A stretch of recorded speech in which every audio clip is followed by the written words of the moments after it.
Hello friends, you are this side. Welcome back to my channel. आज बात करेंगे FII क्यों सेलिंग पे उतर आए। तो फर्स्ट पॉइंट देखते हैं क्या होता है।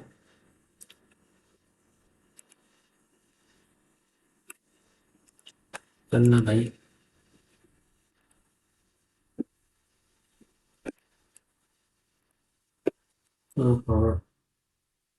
तो फर्स्ट पॉइंट है US bond deals and interest rate. वहाँ पे जो बॉन्ड्स है, गवर्नमेंट बॉन्ड्स है, उसमें है ना अच्छा इंटरेस्ट रेट मिल रहा है उनको। बॉन्ड यील्ड का जो इंटरेस्ट होता है वो सपोज पहले 5 था, तो अब वो ऑलमोस्ट 8% हो चुका है। ठीक है। और गवर्नमेंट बॉन्ड्स है तो ज़्यादा सेफ है। और एमर्जिंग मार्केट्स, इसलिए जितना भी जैसे इंडिया लाइक कंट्रीज़ है जो अब तक फुल्ली डेवलप नहीं है, तो ऐसे मार्केट से वो लोग पैसा खींच के अपना पैसा एक सेफ इंस्ट्रूमेंट में लगा रहे हैं, जहाँ पे उन्हें इंटरेस्ट रेट्स भी अच्छे मिल रहे हैं, रिटर्न्स भी अच्छे मिल रहे हैं। सेकेंड देखते हैं अभी।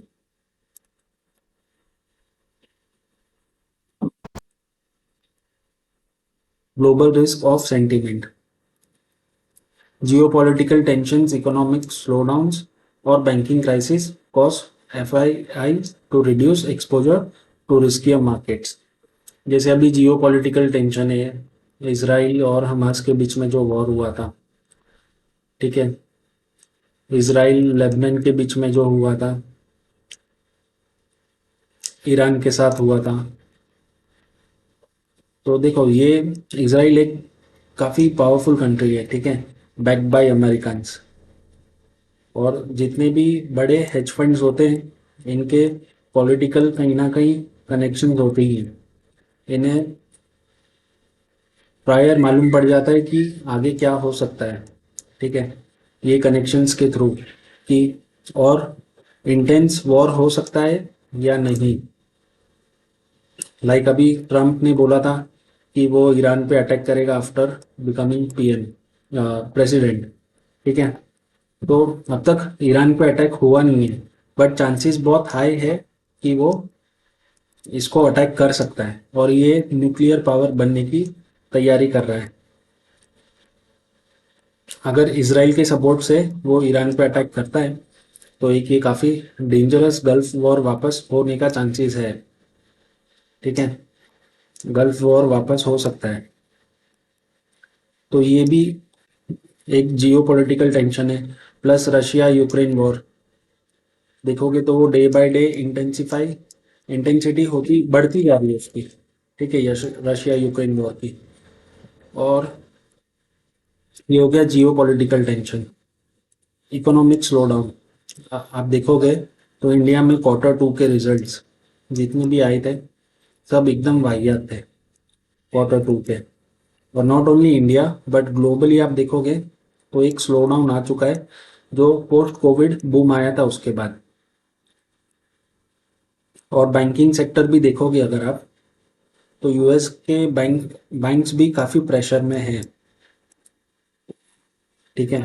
पर बैंक्स प्रेशर में है, इंडियन बैंक्स भी प्रेशर में है, इसलिए RBI काफ़ी पैसा इन्फ्यूज कर रही है to reduce pressure on bank. ठीक है। तो ये सब ग्लोबली बैंकिंग क्राइसिस तो है ही। अगर आप फाइनेंस अच्छे से जानते हो तो आप ये पॉइंट समझ जाओगे। मैं ज़्यादा डिटेल में बताऊंगा तो इतनी शॉर्ट में आप समझ नहीं पाओगे। तो ये 3 मेजर फैक्टर्स है जो किसी भी इन्वेस्टर को, फॉरेन इन्वेस्टर्स को अपना पैसा सबसे पहले सेफ करने दिखेगा। तो सेफ कहाँ पे रह सकता है? या तो घर पर, या तो कोई गोल्ड वगैरह जैसे एसेट में। ठीक है, कमोडिटी में। अभी अपन थर्ड पॉइंट देखते हैं।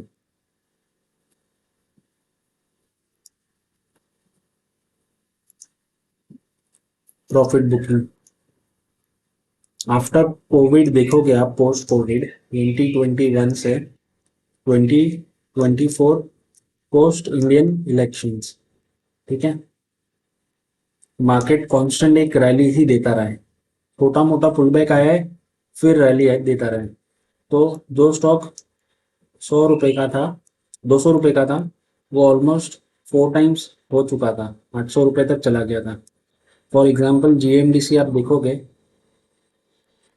तो 150 का था, और कोविड में वो अप्रोक्स 50 रुपीज़ का था। तो वो यहाँ से 500 हो गया था 2024 में। कितना टाइम्स हो गया? 10 टाइम्स हो गया ना, है ना।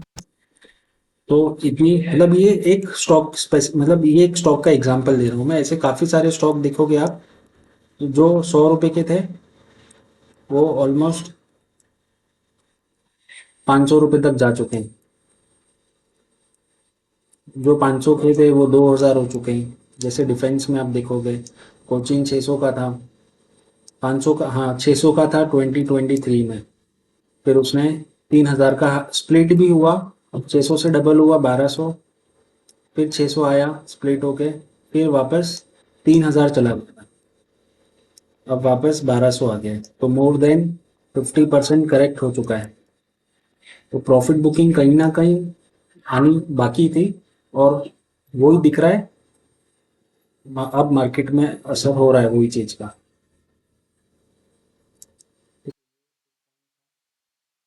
ये अपन बहुत पॉइंट देख लेते हैं। रुपी डेप्रिसिएशन, इसको मैं आपको कैसे समझाऊं? पहले समझो, 80 rupees, $1 was equal to 80 rupees. ठीक है, अब $1 इज इक्वल टू 87 रुपीज। तो ऑलरेडी 7 रुपीज का डिफरेंस हो गया, है ना। डॉलर और महंगा हो गया। अगर ये डॉलर और सस्ता हो जाता, लाइक $1 80 के बदले, 87 के बदले 70 हो जाता, तो आप लोग देखते कि FII और पैसा लगाने के लिए आ जाते इंडियन मार्केट्स में, ये डिस्काउंट मिलता उनको। और अब डॉलर टू रुपी का कन्वर्जन देखोगे तो 7 रुपीज महंगा हो चुका है यहाँ पे। A weaker rupee against the dollar makes Indian investment less attractive, leading to capital outflows. इसलिए जिन नया पैसा मार्केट में FII लगा नहीं रहे, न्यू मनी वो लोग लगा नहीं रहे, और जो ऑलरेडी है उस पर वो लोग एग्जिट ले रहे हैं।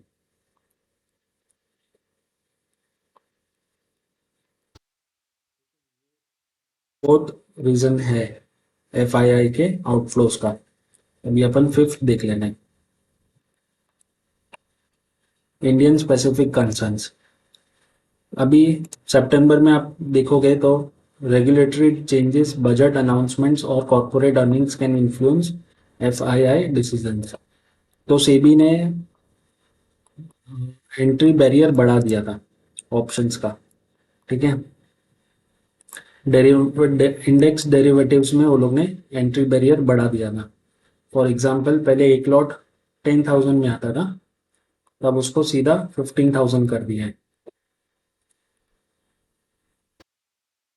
फर्स्ट तो ये पॉइंट हो गया, और सबके लिए हुआ है, ये नहीं कि सिर्फ रिटेल के लिए।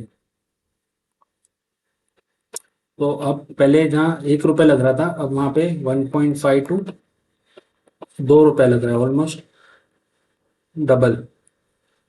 प्लस बजट अनाउंसमेंट, बजट में उम्मीद थी कि कुछ अच्छा अलोकेशन होगा कुछ सेक्टर्स को, बट वो भी कुछ खास दिखा नहीं।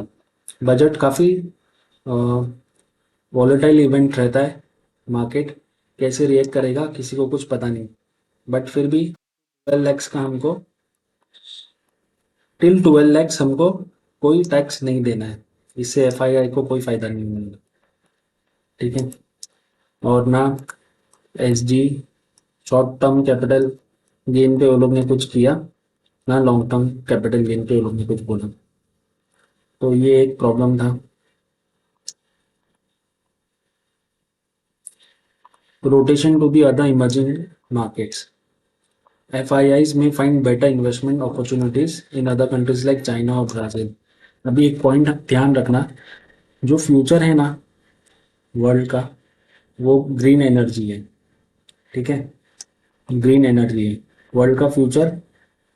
एनर्जी है पर वो ग्रीन एनर्जी है, और वो ग्रीन एनर्जी में मेनली क्या है, हाइड्रोजन फ्यूल। ठीक है, हाइड्रोजन और सोलर, और वो विंड मिल्स। ठीक है, चाइना है ना, चाइना ये चीज पहले ही जान चुका था।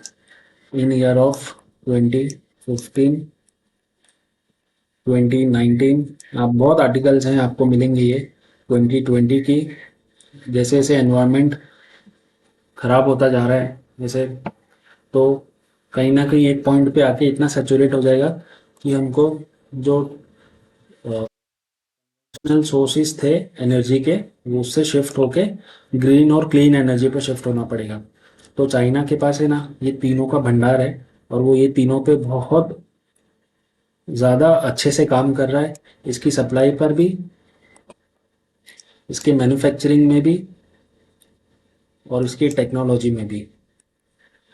और अभी आप लोग जैसे सब जानते हो कि चाइना मार्केट इकोनॉमी थोड़ी डाउन है, तो जैसे जैसे ये सब चीज़ों की डिमांड बढ़ेगी, तो इनके जो स्टॉक्स है, जो सेक्टर स्पेसिफिक स्टॉक्स है, एनर्जी सेक्टर स्पेसिफिक, वो अच्छा अपसाइड का मूव दे सकते हैं। जैसे अभी सब डाउन पड़े, तो वहाँ पे एक अच्छे रैली की अपॉर्चुनिटी है। और ब्राज़ील भी हाल फिलहाल काफ़ी न्यूज़ में रहता है कोई ना कोई चीज़ को लेके, तो चांसेस है, मेनली तो मुझे को लगता है चाइना में ही ज़्यादा पैसा जा रहा है। अभी अपन देखते हैं 7 point, sector specific concerns, regulatory issues, downgrades, और AI impact on IT jobs can trigger FII exit from certain sectors. देखो आजकल आईटी एआई बहुत बूम में है। ठीक है, एआई हर चीज़ कर देता है, आपके लिए कोडिंग कर देगा, आपके लिए पीपीटी बना देगा, जो बोलो वो एआई कर सकता है। तो एक तो आईटी में इस ये पॉइंट के वजह से, ये चीज़ की वजह से आईटी में ना जॉब्स में बहुत ह्यूज रेट कट, बहुत ह्यूज कट ऑफ हो सकता है, मतलब काफ़ी लोगों को निकाला जा सकता है। तो वो अनएम्प्लॉयमेंट बढ़ाएगा। ठीक है, जिसकी वजह से और प्रॉब्लम हो सकती है इंडियन मार्केट्स में।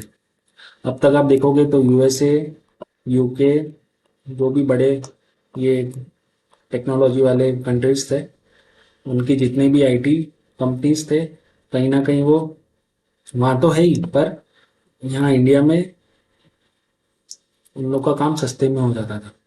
तो अगर यहाँ पे आईटी में इफेक्ट आता है एआई का, तो ऑब्वियस सी बात है कि कंपनी के अर्निंग्स पर भी आएगा, अर्निंग्स पर भी आएगा, तो जाहिर सी बात है इंडिया के जीडी पे भी उसका असर दिखेगा। अभी अपन 8 पॉइंट देख लेते हैं।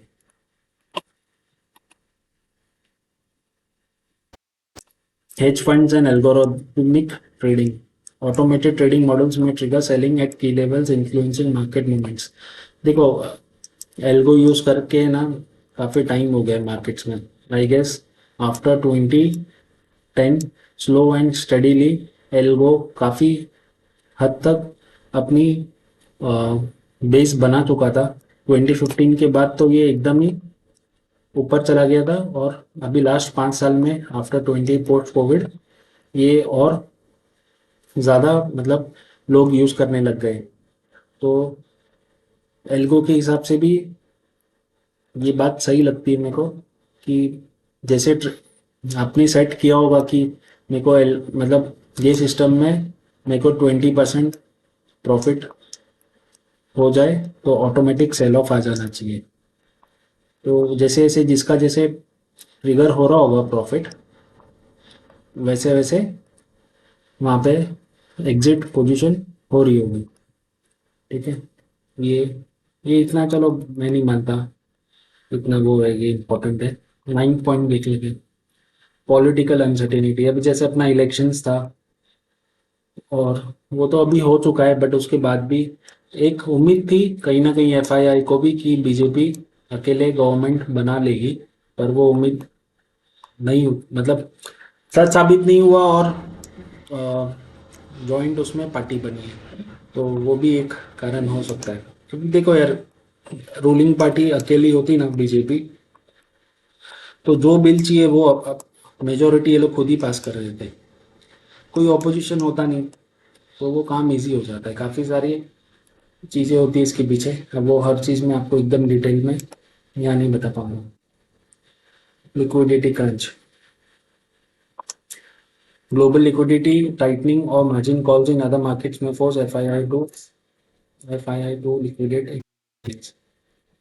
ये भी एक रीज़न हो सकता है कि ग्लोबली लिक्विडिटी कम है due to economic slowdown, ये वो, तो वो लोग अपना पैसा लिक्विडेट करके शिफ्ट कर रहे होंगे, या अब मतलब आगे जो हो सकता है उसको प्रेडिक्ट करके वो लोग कैश पे बैठने में ज़्यादा अनसीन सर्कमस्टेंसेस बोलते हैं ना, लाइक हमें नहीं मालूम था ये, फोरकास्ट समझ लो एक तरह से फोरकास्ट वो लोग का होगा ऐसा कि आगे और स्लो डाउन हो सकता है और लिक्विडिटी कम हो सकती है मार्केट से, तो उस हिसाब से वो लोग ने विड्रॉ किया।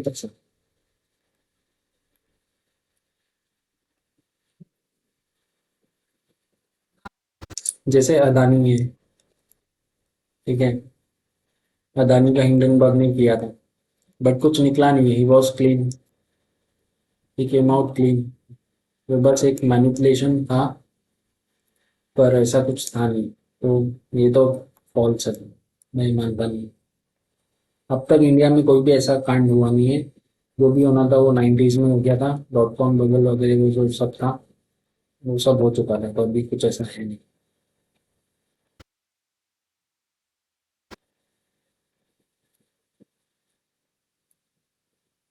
Market manipulation and smart money moves, FII sometimes sell aggressively to trigger panic and re-enter at lower prices। या ट्रिगर पैनिक, और ठीक है ट्रिगर पैनिक, कितना पैनिक पर, एक लिमिट होती है ना पैनिक की, 60% थोड़ी आप खाली कर दोगे, 60% खाली करने के लिए मतलब इतना क्या पैनिक क्रिएट करना पड़े, ये आई डोंट फील कि ये राइट है। मेनली मेरे को लगता है चाइना में और वापस US बॉन्ड में ही पैसा जा रहा है। End of financial year rebalancing, ये एक पॉइंट राइट है, लोग अपने लॉसेस भी बुक करवाते हैं, जैसे कोई गलत स्क्रिप्ट पड़ी हो और प्रॉफिट के सामने वो स्क्रिप्ट को, जैसे समझो आपको 1 लाख का प्रॉफिट हुआ है, ठीक है, और आप जानते हो कि कुछ स्टॉक्स, ये बहुत छोटा अमाउंट बता रहा हूँ फॉर एग्जांपल, आपको लग रहा है कि ये कंपनी अब परफॉर्म नहीं करेगी और बराबर नहीं आगे इसका कोई स्कोप है, तो ऐसे टाइम पे ना ईयर एंड के पहले, ठीक है, लोग ये स्टॉक्स को निकाल देते हैं। सपोज आपको इसमें 30K का भी नुकसान हो रहा है, तो वो आपका 70K पे ही आपको जो भी टैक्स देना है, और आप एक वापस फ्रेश स्टार्ट कर सकते हो। बट अगेन ये can be the one point, but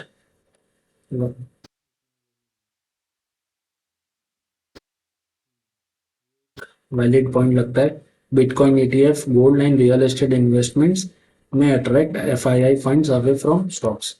जैसे अभी बिटकॉइन आप देखोगे, कुछ खबर आती है, कुछ बड़े हेज फंड्स और बड़े एनालिसिस रिसर्च एनालिस्ट बोलते हैं बिटकॉइन 500K तक जा सकता है, ठीक है, कि ETFs में भी और गोल्ड में भी, जैसे गोल्ड में बोलते हैं 1 लाख तक जा सकता है कमिंग टाइम में, तो को सेफ मानते हुए ये तीनों को, रियल एस्टेट और ये सब को, वो लोग स्टॉक से पैसा निकाल के यहाँ पे भी इन्वेस्ट कर रहे होंगे। तो ये हो गया 14 पॉइंट, इंडिया वैल्यूएशन कंसर्न, ये मैंने आपको बताया था। High Nifty P ratios compared to global markets make Indian stocks seems expensive। ये मैं अभी आपको फर्स्ट स्लाइड में बताया था, फर्स्ट उसमें, दिस इज 100 रुपए की चीज 1000 तक भी जा चुकी है, ठीक है। पर कंपनी उतना कुछ खास कर भी नहीं रही है, बट फिर भी 1000 हो चुका है।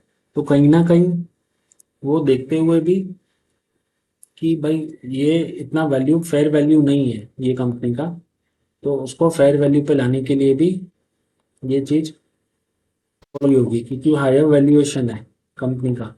लाइक सपोज डीमार्ट है, ठीक है, मैं एक एग्जाम्पल के हिसाब से बता रहा हूँ। ये कंपनी की वैल्यूएशन होनी चाहिए 1 करोड़, ठीक है। उसके करंट वो देखते हुए, रिजल्ट देखते हुए, सब देखते हुए, फॉर एग्जाम्पल 1 करोड़ होनी चाहिए। बट ये कोविड की रैली की वजह से ये 5 करोड़ जा चुकी है इसकी वैल्यूएशन। बट कंपनी काम उतना ही कर रही है जितना वो कोविड में कर रही थी, और जैसे लाइक ये 3-4 साल में कर रही है। पॉइंट या समझो, पकड़ लो 2% 3% का कंपनी का ग्रोथ हुआ है 5 साल में। तो उसके पीछे आप 1000 रुपीज तो नहीं दोगे ना। फॉर एग्जाम्पल वो पहले 100 का था, अब वो 1000 पे है, तो आप इतना बड़ा डिफरेंस तो नहीं पे करोगे ना। और कंपनी का ग्रोथ कितना है, इतना ही है। तो ये सब देखते हुए भी इंडियन स्टॉक मार्केट के जो स्टॉक्स थे काफ़ी एक्सपेंसिव हो चुके थे, वो सब देखते हुए भी